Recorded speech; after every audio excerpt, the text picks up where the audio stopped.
તો હવે વરસાદના વધુ એક રાઉન્ડ માટે તૈયાર થઈ જાઓ। જાણકારી મળી રહી છે કે અંબાલાલ પટેલ દ્વારા આ પ્રકારની આગાહી કરવામાં આવી છે અને જે વરસાદ છે તે આવનારા દિવસોમાં જોવા મળી શકે છે। રાજ્યના વિવિધ ભાગોમાં હળવાથી ભારે વરસાદની શક્યતા છે। સાબરકાંઠા, મહેસાણા અને કચ્છના ભાગોમાં ધોધમાર વરસાદના એંધાણ છે। અંબાલાલ પટેલનું કહેવું છે કે મધ્ય ગુજરાતના કેટલાક ભાગોમાં પડી શકે છે વરસાદી ઝાપટા। પંચમહાલ, સાબરકાંઠા અને સૌરાષ્ટ્રમાં રહેશે વરસાદી માહોલ। અમદાવાદ, ગાંધીનગરમાં હળવાથી ભારે વરસાદની શક્યતા છે।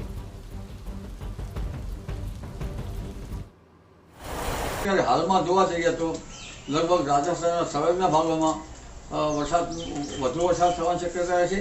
કેટલાક ભાગોમાં ભારે વરસાદ થવાની શક્યતા રહે છે, જેમાં બનાસકાંઠાના ભાગો, મહેસાણાના ભાગો અને આ ભાગોમાં ભારે વરસાદ થવાની શક્યતા રહે છે।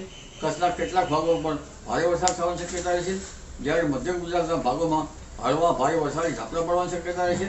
અમદાવાદ, ગાંધીનગરના ભાગોમાં હળવા ભારે વરસાદી ઝાપટા પડવાની શક્યતા રહે છે। પૂર્વ ગુજરાતના ભાગોમાં હળવા ભારે વરસાદ ઝાપટા પડવાની શક્યતા રહે છે। તો 7 થી 8 સપ્ટેમ્બરે બંગાળના ઉપસાગરમાં નવી સિસ્ટમ સક્રિય થાય છે।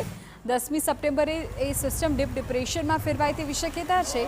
હવામાન નિષ્ણાત અંબાલાલ પટેલની આગાહી છે કે ડીપ ડિપ્રેશનને લીધે 11 થી 22 સપ્ટેમ્બર દરમિયાન ભારે વરસાદ પડી શકે છે।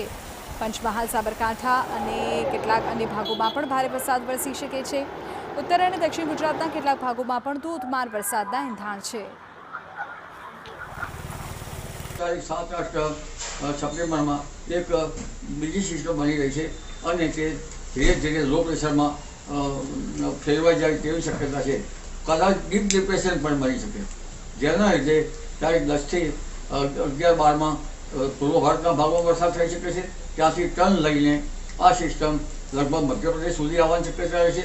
એટલે તારીખ 11 થી 22માં બીજી અન્ય સિસ્ટમો આનુષંગિક સિસ્ટમોની સાથે જોતા તારીખ 11 થી 22 સપ્ટેમ્બરમાં ફરી પુનઃ ભારે વરસાદના યોગો થાય છે।